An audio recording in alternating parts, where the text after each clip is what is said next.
우리 태양은 1초에 10의 26승와트의 3.8배만큼의 에너지를 방출하고 있는데요. 그 에너지의 크기는 지구의 63.6배나 되는 토성 크기의 암석 행성을 들어올려 이동시킬 수 있는 막대한 양이었습니다. 그런데 이런 어마어마한 태양의 에너지는 전체의 약 22억 분의 1 정도만 겨우 지구에 도달하고 있었으며 그나마도 30%는 반사되어 사라지고 있었습니다. 그러나 만약 인류의 문명이 이런 막대한 태양의 에너지를 전부 다 사용할 수 있는 기술 수준에 도달하였다면 그 문명은 문명의 발전 단계 중 두 번째인 제2단계 문명이 되게 되는데요. 이 2단계 문명은 태양의 에너지 전부를 포함하여 대략 100엑사와트의 에너지를 사용하게 됩니다. 그 양은 21세기 초 인류 문명 전체의 모든 에너지를 합한 양인 20조 와트의 1억 배나 되었습니다. 그리고 이 2단계 문명이라는 것은 1964년에 소련의 천문학자 니콜라이 카르다쇼프가 제안한 문명의 발전 단계 중 하나였는데요. 그 기준은 어떤 문명이 사용하거나 만들 수 있는 에너지의 양이었습니다. 이 척도에 의하면 문명의 가장 낮은 단계는 1단계 문명으로 인류의 문명이라면 인구의 수가 500억 명 이상이나 되고 그들이 사용하는 에너지의 양은 10페타와트 정도가 되었습니다. 참고로 1페타와트는 1000조 와트로 현재 인류의 전체 에너지 소비량의 약 100배에 달하는 엄청난 양으로 2단계 문명은 1초당 10경와트의 에너지를 소모하거나 생산할 수 있다는 것이었습니다. 그 다음 단계는 2단계 문명으로 앞에서 설명한 것처럼 모항성 전체의 에너지를 사용할 수 있고 인류의 문명이라면 인구의 수가 1000억에서 10조에 이르며 그들이 사용하는 에너지의 양은 100엑사와트나 되었습니다. 그리고 그 다음 단계는 마지막 단계인 3단계 문명인데 인구의 수가 10조에서 10경 단위 이상으로 이런 상상을 초월하는 초거대 문명은 그들 은하 전체에 거주하고 최소 10의 36제곱와트만큼의 에너지를 사용하게 됩니다. 그리고 우리 우주에서 그 정도로 막대한 에너지를 얻을 수 있는 곳은 감마선 폭발과 블랙홀의 병합, 퀘이사 정도였는데요. 감마선 폭발에서는 10의 37승와트의 에너지를, 블랙홀의 병합에서 10의 38승와트의 에너지를, 퀘이사에서는 최대 10의 35승와트의 막대한 에너지를 얻어 사용하게 됩니다. 이들은 단 몇 초 만에 태양이 100억 년 동안 만들어내는 에너지보다 더 많은 에너지를 방출하는 천체들이었습니다. 여기까지가 카다르쇼프가 구분한 문명의 척도였는데요.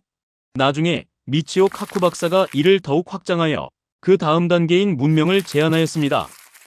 그가 제안한 4단계의 문명은 인류 문명이라면 수명이 최소 10만 년 이상이고 인구의 수는 1000경에서 100회 이상으로 우리 우주의 68.5%를 차지하는 암흑 에너지를 에너지로 사용하는 전 우주적 문명이었으며 그 문명이 만들고 사용하는 에너지의 양은 대략 10의 45승와트 이상이었습니다. 그리고 만약 이 문명이 더욱 발전하게 되면 인류의 수명은 기본 5천만 년 이상이 되고 인구의 수는 1000회 이상으로 더 이상은 측정이 불가능하게 되는데요. 2단계의 문명은 우리 우주를 넘어서는 단계에 진입하게 되어 평행 우주를 지배하는 수준이 되며 우주의 멸망을 막을 수도 있고 아예 새로운 우주를 창조하는 것도 가능하게 됩니다. 그렇다면 다른 방식으로 문명을 구분하는 방법은 없을까요? 잘 알려진 다른 구분법으로는 칼 세이건이 제안한 것으로 니콜라이 카르다쇼프가 제안한 에너지 사용량을 기반으로 하는 척도에 어떤 문명이 보유한 정보의 총량을 더해 문명의 발전 단계를 구분한 것이었습니다. 그가 제안한 방법은 어떤 문명이 발전을 하게 되면 그 과정에서 필연적으로 정보의 양이 누적되어 많아지는데 그 정보의 양을 기준으로 카르다쇼프 척도에 A에서 Z를 붙여 그 문명의 발전 정도를 구분하는 것이었습니다. 그래서 그는 인류의 문명을 기준으로 단지 언어만을 이용해 의사소통하던 원시 문명의 정보를 대략 100만 비트 정도로 보고 그 문명을 0.1형 문명으로 정의하였습니다. 그 후 문자가 발명된 후부터는 문명의 정보량이 폭발적으로 증가하였는데요. 고대 그리스의 모든 책을 합치면 약 10억 비트 정도로 이는 0.4C형 문명 수준이 정보량에 속하였습니다. 그리고 또 그는 정보의 양을 구체적으로 알기 위해 전 세계에서 발행된 책의 수에 평균 페이지 수를 곱하고 거기에 한 페이지당 적혀있는 글자 수를 곱해 문자로 정보의 양을 계산하였는데요. 1973년 당시 인류의 정보량은 대략 10조 비트 정도였으며 여기에 사진과 그림 등 영상 정보까지 더하면 그 양이 1000조 비트까지 증가하여 그 당시 인류의 문명 발전 정도를 0.72H형 문명으로 정의하였습니다.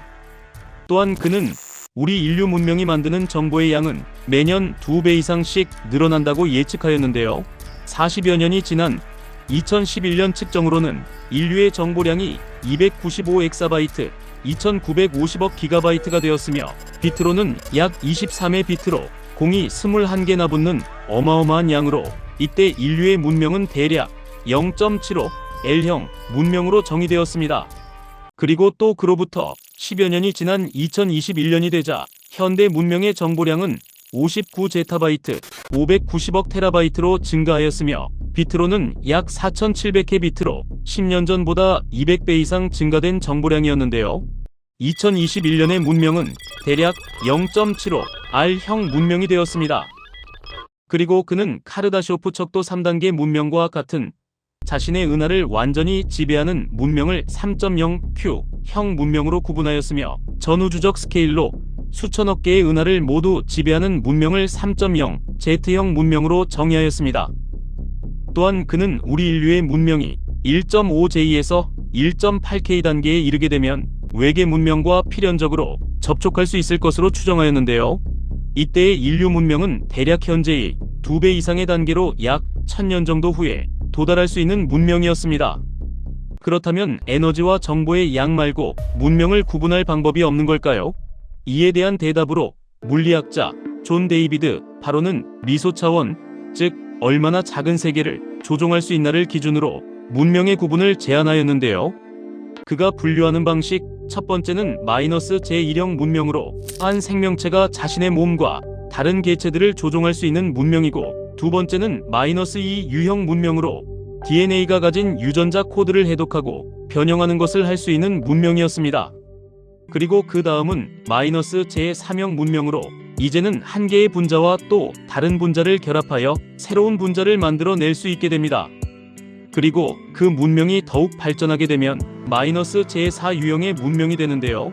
이때는 나노 기술을 활용해 개별 원자를 결합시켜 분자를 만들 수 있게 됩니다. 그 다음은 -제5형 문명으로 원자의 핵을 이루는 양성자와 중성자의 수를 변형하거나 다른 입자를 넣어 새로운 원자의 핵을 만들 수 있게 됩니다. 그리고 미소 차원으로 문명을 구분하는 최종 단계는 -제6형 문명이었는데요.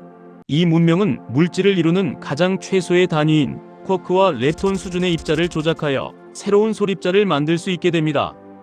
그래서 이 구분법으로 현재의 인류 문명을 구분해보면 -제3형 정도라 할 수 있으며, 현재의 인류가 겨우 도달할 수 있는 수준은 -제4유형 정도로 추정되고 있습니다. 그리고 또 하나의 문명의 척도로는 로버트 주브린이 주장한 어떤 문명의 공간을 이용한 구분이 있었는데요. 어떤 문명이 얼마나 큰 공간을 차지하는지를 기준으로 문명의 발전 정도를 측정하는 기준을 제시하였습니다. 그가 제시한 공간의 척도에 의하면 첫 번째 제1유형 문명으로 그들의 행성과 그 주변 지역을 영역으로 삼고 있는 유형으로 오늘날 인류의 문명이 이 유형에 속하지만 아직 완전히 행성을 장악하지 못했기에 0.8 유형 정도가 되게 됩니다.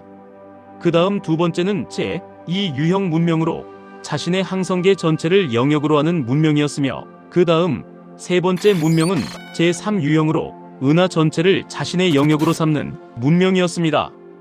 그리고 그 다음 네 번째는 제4 유형 문명으로 이 문명은 자신의 은하뿐 아니라 주변의 수십 개의 은하를 누비는 문명이었으며, 그 다음은 제5 유형 문명으로 이제는 자신의 우주 전체를 문명의 영역으로 삼게 됩니다. 또한 이 문명이 더욱 발전하게 되면 다른 우주까지 진출하여 다중 우주를 넘나드는 제6 유형의 문명이 되게 됩니다. 여기까지가